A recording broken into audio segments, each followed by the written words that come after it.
This is Jordan Tower with JT News. Make sure you smash that like button, smash that subscribe, and let's get right into the news. All right, so we got Pusha T going to Kendrick Lamar's concert. Made sure he got himself on video there because he's going to keep this thing going that it's him and Kendrick against Drake. That's the truth, okay? Like, so that's all I can say. It's true. Pusha T likes to make things more about himself than what they are. So that's what's going on. I like Pusha T, but it's just like, dude, you be dragging stuff. Kim Kardashian is testifying in the Paris case years later. I think it's 7 years later after she got robbed in Paris. She thought she was going to lose her life over some jewelry. And, so she's testifying in that case today. Tory Lanez stabbed 14 times, 7 in the back, 4 to the torso, 2 times to the head, and 1 time to the left cheek. His team speaks out, and they say the prison staff dashed to the scene and began administering first aid. They rushed him to the hospital and downplayed his condition.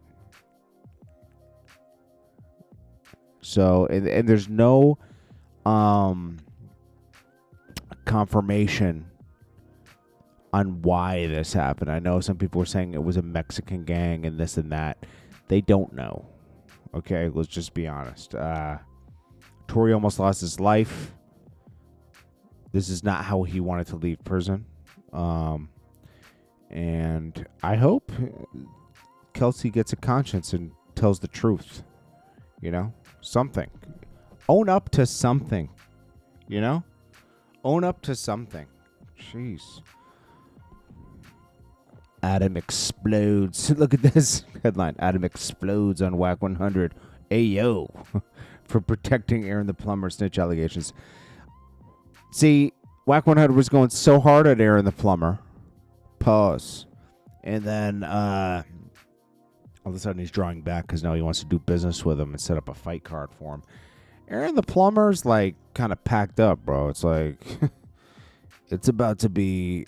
I don't know. I don't know how much more you can extend this. They were gonna try to like expose his record, but Wack 100 said, "I don't know anything about no paperwork anymore," because now he wants to do business with him.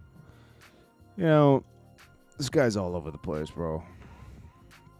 He's ready to expose him on Vlad, and then he goes to No Jumper. He's using these platforms to try to shape how people think about him. Like, Wack 100 has a bad reputation now because of the Big U situation. He went so hard with it. People are pointing the finger at him like, hey, he knew a little too much. Maybe he's working with them boys, right? Now he's using, his relationships with Adams 22, Academics, and Vlad to try to, like, get rid of that narrative, but then also tear people down like Aaron the Plumber.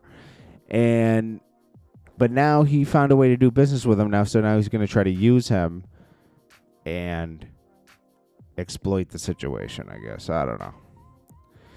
Inner City Press had reported yesterday that, Diddy stomped on Cassie's face in an SUV, made her stay in a hotel for a week, set up freak-offs often once a week, she spent half her time... Wait, she spent half of her time in freak-offs? What? The defendant made escort urinate in her mouth. Ugh. And the escort said she requested it and instructed him to do it. Now, things got a little graphic yesterday, so they're going to continue with this today. This is going to be a quick trial. I wonder how long it's going to take for them to put Cassie on the stand. This is their star witness, and they're building the whole case around Cassie. So I just don't see them proving sex trafficking through this, It could be a human rights violation, I guess. I don't know. We'll see. Cardi B and so Cardi B's pretty much rubbing things in Offset's face. She left Offset a cheater for one of the biggest cheaters ever in life. in current days. She went to the Knicks game last night with Stefon Diggs, showing off Offset somewhere punching the air right now. But she's going to be sorry with this move because he's just going to cheat on her and make her look even more stupid. This is what you call a rebound.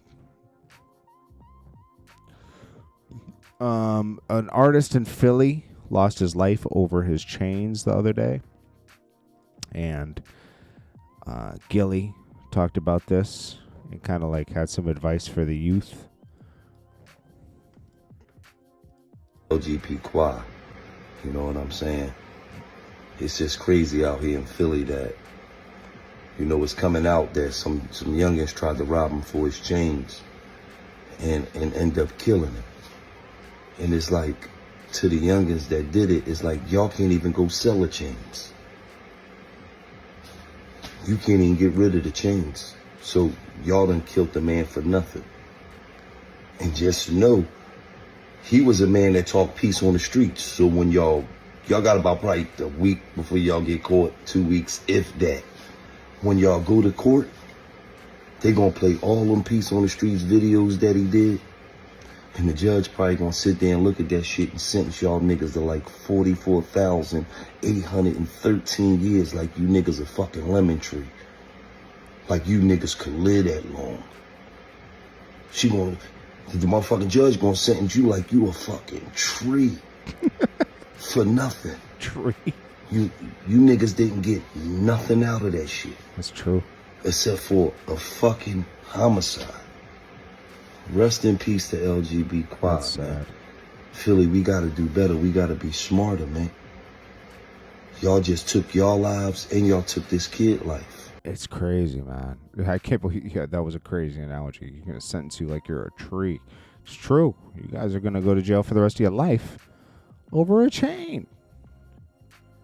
It's crazy. Rest in peace to In peace to LGP Quad. LGP Quad, man.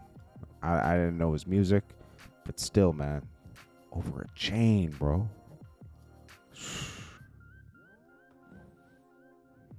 It's insane, bro.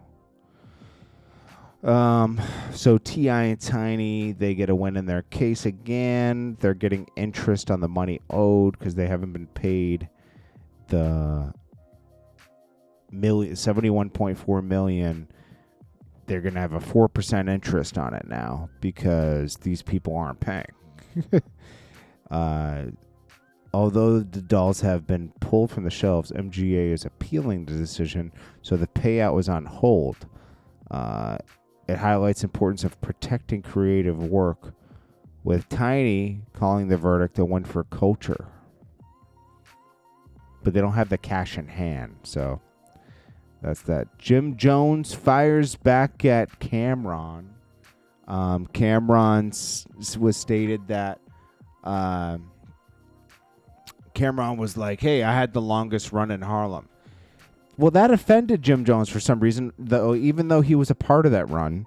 And he says, how you had the longest run in Harlem? You ain't had no fights. You ain't moved no weight. And then, Jim Jones is talking about he got the best price on coke and all this stuff in the song. It's a stupid song.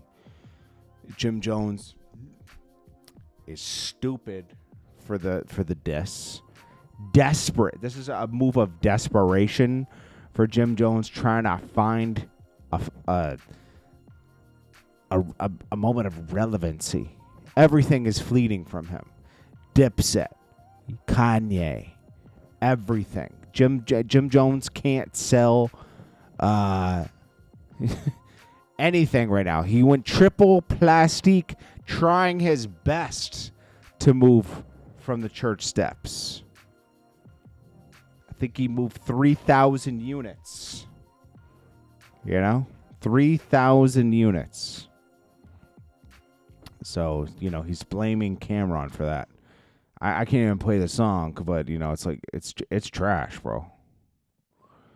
Young Buck is released on bond. That's good, but bro, you're pretty old to be, on an ankle monitor at this point. If you haven't learned your lesson at this point, but Young Buck has spent a lot of his career in jail at this point. He keeps violating for some reason. Nobody violates more. I mean, Young Buck isn't even popping anymore. Like, cause it's sad, bro. Like, this guy just ruined his life, bro. He got back down with G-Unit. He should have stayed down with G-Unit. He would have been touring and everything, but he had to go against 50 Cent and everything for a second time. And he was just pushed out the group. And he could have been touring and everything and making money, but no, you know. He had to keep going against everybody, you know, for no reason. And then he really believes that people protested for him when it was paid for. 3 people showed up. 1 person showed up in a bunny suit. Like, come on, man. It's the Young Buck situation is sad because he is talented. I love how people were like, you need a friend like DJ Khaled.